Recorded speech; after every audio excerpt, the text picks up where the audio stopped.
Hello dear students, इसके previous lecture में हमने पढ़ा series combination of cell. Series combination of cell, but आज हम लोग पढ़ेंगे parallel combination of cells. Parallel combination of cell. चलिए इसमें देखते हैं क्या है कि पहले पैरेलल कॉम्बिनेशन कब कहेंगे कि अगर सेल किस तरह से कनेक्ट हो तो उन्हें हम कहेंगे पैरेलल कॉम्बिनेशन में कंबाइन है। ऐसे अगर मानिए कि कई सारे सेल हो, ये फर्स्ट सेल, इसका रेजिस्टेंस R, इसका EMF E, another cell E, इसका रेजिस्टेंस R। तो जो इस तरह से हम लोग पढ़ते थे, देखिए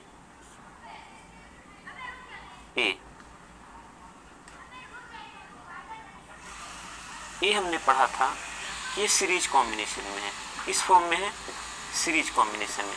क्या सीरीज में हमने पढ़ा था, रिकॉल कर ले हम लोग एक बार कि जब ये निगेटिव टर्मिनल है, पॉजिटिव टर्मिनल है, फर्स्ट बैटरी का निगेटिव टर्मिनल सेकंड सेल के, बैटरी नहीं कहेंगे, एक सारा कॉम्बिनेशन फॉर्म को हम बैटरी कहेंगे, सिंगल सेल है।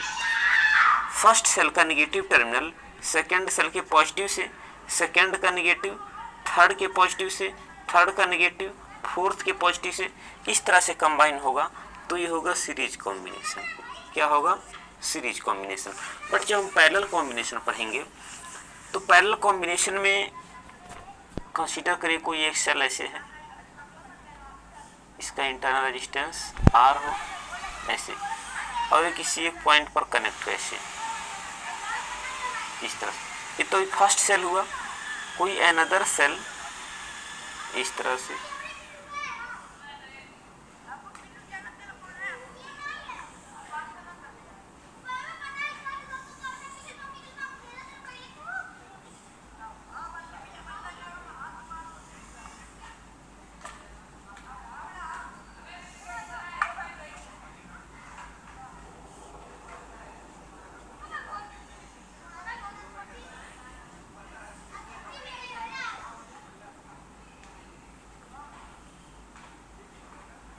ये देखिए अगर इस तरह का कोई कॉम्बिनेशन है तो इसे हम कहेंगे पैरेलल कॉम्बिनेशन। क्या कहेंगे? Parallel combination. इसमें क्या हो रहा है, देखिए कि जो फर्स्ट सेल है जिसका R है, सेकंड E और R, E क्या EMF है, R क्या इंटरनल रेजिस्टेंस है। First cell, second cell, third cell, fourth cell, fifth cell and so on, ऐसे मान लीजिए n टाइम्स हो, कितना हो n टाइम्स हो। तो इनके हम देख रहे हैं कि पॉजिटिव टर्म जितने भी पॉजिटिव है, पॉजिटिव सभी के पॉजिटिव एक पॉइंट ए पर मान लें फिक्स हो, और जो निगेटिव टर्मिनल है इसके, ये कहाँ पर है? अनदर फिक्स पॉइंट पर है। मतलब सबके पॉजिटिव एक पॉइंट पर और सारे निगेटिव किसी एक फिक्स पॉइंट पर। तो इस तरह के कॉम्बिनेशन को हम कहेंगे पैरेलल कॉम्बिनेशन। क्या कहेंगे? Parallel combination. चलिए क्लियर है। और इनका जो रिजल्टेंट होगा, अब सबका जो रिजल्टेंट होगा ऐसे,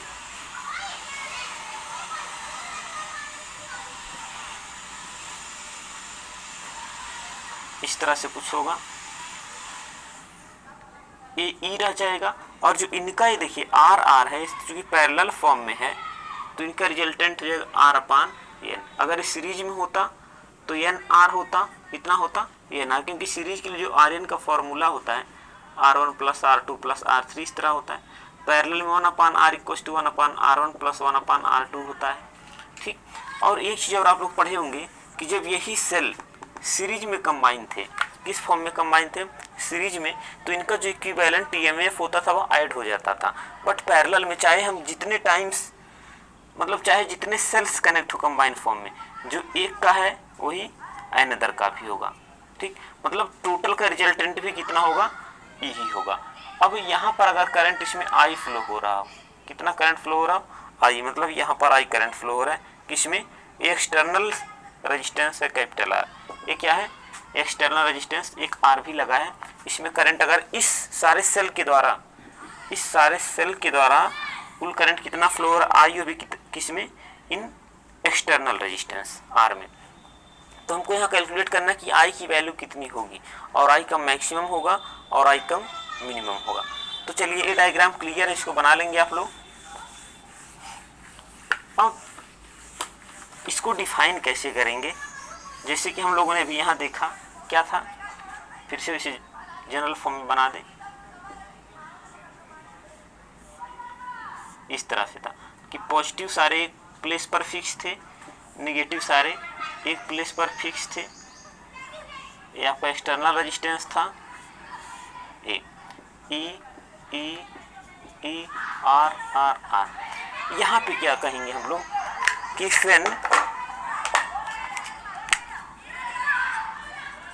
when positive terminal of all the cells is connected to a fixed point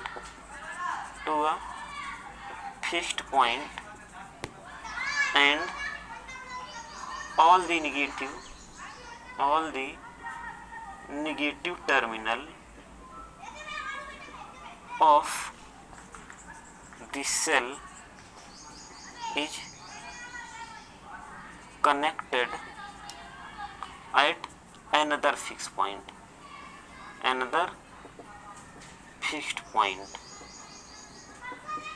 then this combination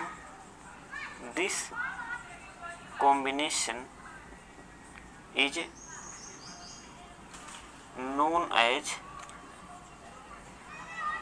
parallel combination. क्या कहा गया कि जितने भी सेल हैं इनके पॉजिटिव किसी एक फिक्स पर, इसका पॉजिटिव यहाँ, इसका पॉजिटिव यहाँ, इसके जितने भी होंगे सबके पॉजिटिव एक फिक्स पॉइंट पर हों, और जितने इनके नेगेटिव टर्मिनल भी क्या हो किसी एक फिक्स पॉइंट पर हों। तो इस तरह के कॉम्बिनेशन को हम कहेंगे parallel combination of cells. Clear इतनी बातें। डेरिवेशन कैसे करेंगे, चलिए यहाँ डायग्राम जो दिख रहा है ये हो गया। इसके बाद क्या लिखना है, हम लोग लिखेंगे लेट क्या है n identical cell of EMF E। देखिए n आइडेंटिकल मतलब 1 2 3 इस तरह से और भी कनेक्ट होंगे, n टाइम्स होंगे, जिनमें ईच का EMF कितना है E है, and internal resistance R is combined in parallel combination। ठीक, and this combination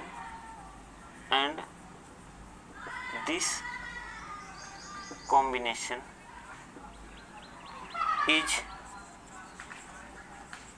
giving a current I in external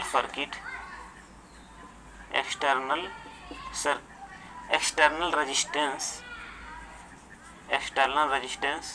R।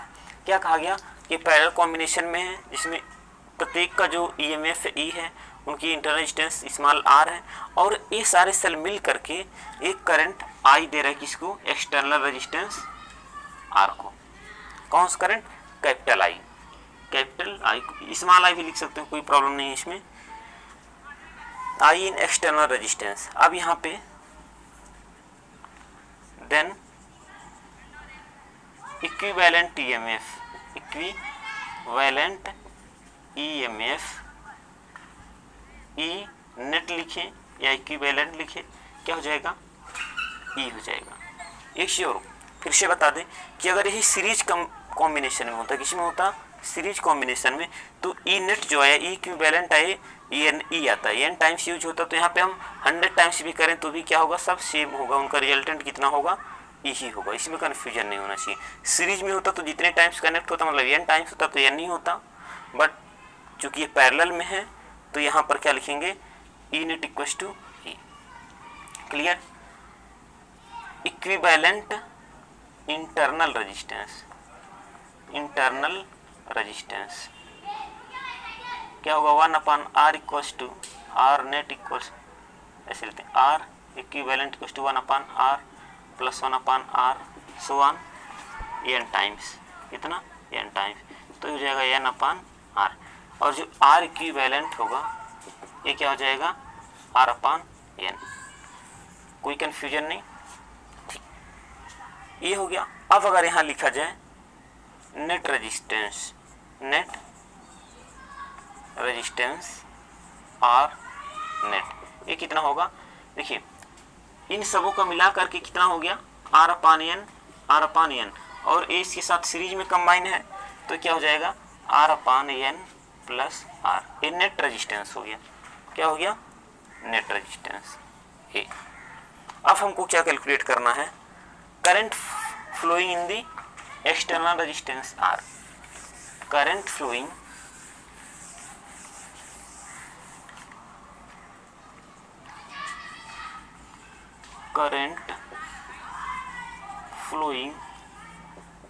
in the external resistance R is I equals to E net upon R net. आप लोग पढ़े होंगे potential difference या EMF upon resistance. ये कितना है, E है, और R नेट क्या है, R/n प्लस R। ये हो गया फॉर्मूला हमारे पास। क्या हो गया, ये क्लियर, इसमें कोई कंफ्यूजन नहीं। अब यहाँ पर केसेज बनते हैं, जैसे हम लोग सीरीज कॉम्बिनेशन में पढ़े थे कि अगर इस R की वैल्यू मतलब एक्सटर्नल R की वैल्यू वेरी लेस हो इसके रिस्पेक्ट में तो क्या होगा, वेरी हाई हो तो क्या इफेक्ट होगा, तो केस फर्स्ट ये मान लें हम लोग R/n is very very very less than R। ये क्वांटिटी अगर इसके रिस्पेक्ट में बहुत लेस हो, बहुत कम हो तो क्या इफेक्ट पड़ेगा, अगर बहुत लेस है तो इसको निगलेक्ट कर सकते हैं। इस केस में जो I इक्वल टू होगा ये E/R होगा। क्या होगा, E/R होगा। इसका मतलब है देखिए E/R तो एक ही सेल दे देता तो क्या हो जाएगा, current given by a single cell. That means हमको इस तरह नहीं यूज करना चाहिए, क्योंकि जब इतना सारा कंबाइन करेंगे और ये बहुत लेस होगा इंटरनल रेजिस्टेंस की वैल्यू, तो हमको केवल एक ही सेल का करंट यहाँ पर मिल पाएगा, क्योंकि हमको ज़्यादा करंट चाहिए। केस सेकंड क्या होगा, केस सेकंड ये लिख दें R/n is very very greater than R। अब इसको निगलेक्ट कर सकते हैं हम लोग। इस केस में जो I इक्वल हो जाएगा ये हो जाएगा E/R/n इक्वल टू NE/R। ये देखिए क्या है, n सेल का करंट हमको मिलेगा, कितने का मिलेगा, n का मिलेगा। तो यहाँ पर क्या हो जाएगा, current given by n cell. यहाँ से क्या समझ में आ रहा है, हम लोग यहाँ समझना क्या है, देखिए पैरेलल कॉम्बिनेशन जो हम सेल का किए हैं, यहाँ पे मैक्सिमम ग्रेटर करंट मिल रहा है, ज़्यादा करंट मिल रहा है, यहाँ पर कम करंट मिल। इसका मीन्स हम पैरेलल कॉम्बिनेशन तभी करें जब ये वैल्यू क्या हो, ये वैल्यू मतलब R/n की जो वैल्यू है R से हाई हो, R से बहुत हाई हो, तो हमको ज़्यादा करंट मिलेगा, ये ध्यान रखना होगा। और जब सीरीज की बात करते थे तो ये R क्या होना चाहिए था, एक्सटर्नल रेजिस्टेंस हाई होना चाहिए था। बात समझ में आ गई। ओके, वीडियो को लाइक करें, शेयर करें, और जिन्होंने अब तक सब्सक्राइब नहीं किया है इस चैनल को ज़रूर सब्सक्राइब कर दें। Okay, thank you.